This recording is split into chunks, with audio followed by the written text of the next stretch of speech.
small watchtower. Neither of these offer any real strategic value. But will the team realise this? It's a pretty nothing special place in strategic terms. It's flat, it's open, it's on the sea, the Mediterranean.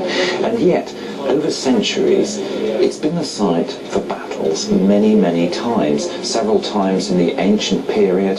Then you get Napoleon's troops coming that way in 1798. You get British troops coming that way in 1917 to take Palestine from the Turks. And then you get the Israelis fighting a battle within a mile or two of this same spot, again in 1967 when they invaded Egyptian Sinai. So it's a kind of strategic crossroads because it's at the choke point, a narrow piece of land where Africa meets Eurasia. Can we look across to the right? This is going up towards here. And it's going up towards there. So that's that outcrop.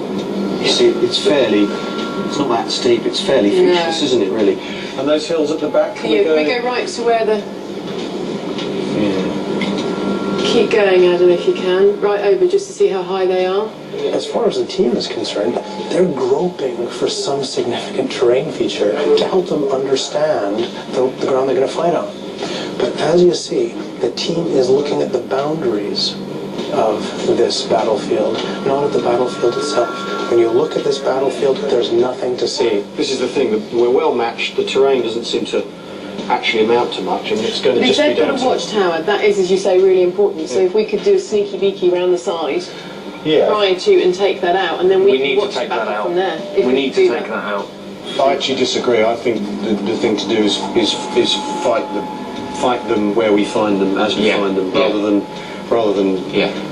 extend our line unnecessarily to do that. I agree with what Al said about we can see the terrain and we can see how flat it is, and there's not much benefit from the high ground as we discussed earlier. Despite Kate's fixation with the watchtower, the team realised the need to fight this battle on the flat. Let me take you on to part 3 of your briefing, where you can find out everything you need to know about your own troops.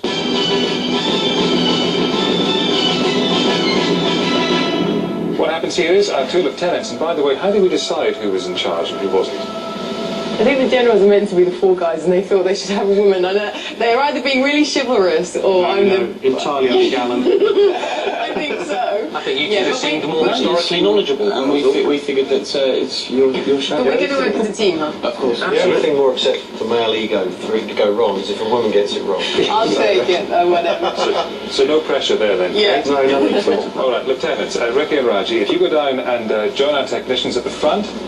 Each lieutenant will control half of the Egyptian army, and their first task is to ascertain which troops each control. At this stage, it is crucial that the team discovers everything they can about their troops' strengths and weaknesses, if they're going to be effective in battle. What you can be doing now is, again, using Adam on the big screen, start plotting with your blocks the rough shape of your own forces, and you get more information all the time from your lieutenants. Where it's all going so fast. Right. I'm controlling this lot on the right. Okay, that's the general in his little formation, but he's very strong, so he's very important to us. On the right of him now is a formation of elephants that we have, 8 elephants. And then behind them, with the A, they're the phalanx.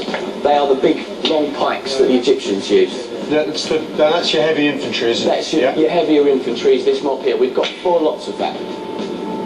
We're going towards the javelin throwers now. So there's different kinds of infantry within the infantry. So we've got javeliners here. Al has spotted that their Egyptian infantry comprises archers, spearmen and tribesmen, each effective at a different range. But will the team use this knowledge when it comes to deploying their troops? And another 3 phalanx at the back. Are you saying phalanx or phalanx? Because if it's phalanx, we're in trouble. Shall we call them heavy artillery from now on? And then at the back, light cavalry. Back in the old days, Alexander the Great used a combination of the pikemen and the cavalry. He'd use the pikemen to fix his enemy and then use his cavalry to strike the enemy. The problem was that because Alexander's political descendants didn't keep up the horse breeding that Alexander had at his disposal, they don't have the cavalry to deliver that punch. If you look at the very front to the left, these guys here, Yeah. These are a scout troop. Just next to them, slightly behind, is the elephants. Then behind them, we've got one unit of archers. Okay. And just off to the left of them is the Greek generals. Now apparently these guys are really handy for things like morale and bolstering people up. But at the moment they're kind of out on the left, sorry. Yeah, they're with the cavalry at the minute because they're also on horseback. Okay. Raji has recognised the importance of the generals for troop morale. But will the team realise that for the generals to be effective leaders, their positioning during the battle is vital? Then you've got the lightly armoured infantry, these guys with small shields and spears. Yeah. The team's recce of their Egyptian troops has been comprehensive. With these two armies being equally matched, knowledge of their differences is essential to wage a successful campaign. Would you like some extra help? Would you like to know more about some of your own forces?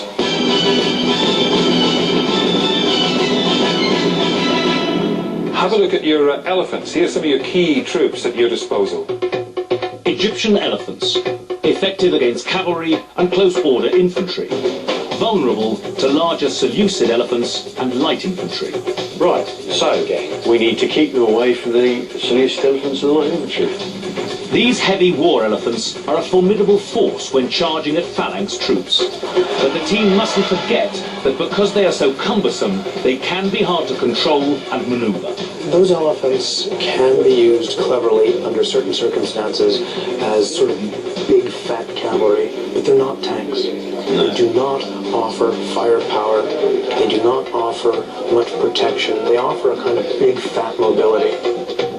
Macedonian pikemen, in close formation, effective in defence and attack, vulnerable at flanks. So they're only going to be any good going right forward. Straight. Or more importantly, we need to cover our flanks and make sure we're not flanked. And because we're matched to the other army, their flanks are what we need to be looking at, what we need to be going for. We need to keep in box formation. Previously, Alexander the Great used the phalanx with their 22-foot pikes to establish his extraordinary reputation and that of the Macedonian Empire.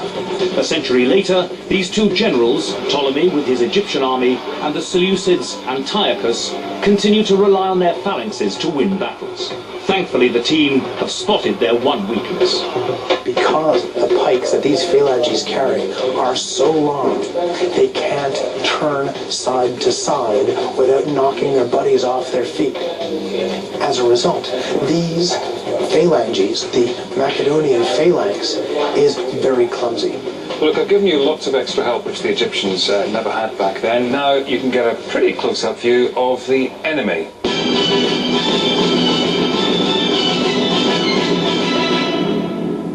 Despite the two armies being very similar in size and experience, the Seleucids have come to battle with a few crack units that could cause the celebrities' Egyptians problems. Raji has to send his scouts to spy on the enemy. A dangerous mission. Send them too close and he risks losing. Not close enough and he could miss vital information that could jeopardize the team's entire strategy. 3 lots of horses there, yeah? Cavalry, yeah, and then 4 lots of... Where's their general? Antiochus himself will be providing heroic leadership, not just command and control. In fact, command and control is not as important to Antiochus as being in the front with what used to be the arm of decision. Because Alexander had been so good with his cavalry, Antiochus is out there with his cavalry. Argyraspids, so that's the pike people. The team have spotted the Agarispids. Equipped with 22-foot pikes, they are the elite squadron of the Seleucid army. These highly trained, motivated soldiers are far superior to any of the celebrities' Egyptian phalanx troops. And then you got front and rear elephants. The Seleucid war elephants are stronger and bigger than their Egyptian counterparts, and in previous battles have always dominated. With the elephants placed on the Seleucids' right flank, the team need to be wary of pitching elephant against elephant. So then you've got 2 lots of light infantry, which are Arab hillmen. Then I've got something about them on here. It says here that, where are they? That they're impetuous. The Arab hillmen are placed on the Seleucids' far left flank. Antiochus has deployed in an utterly professional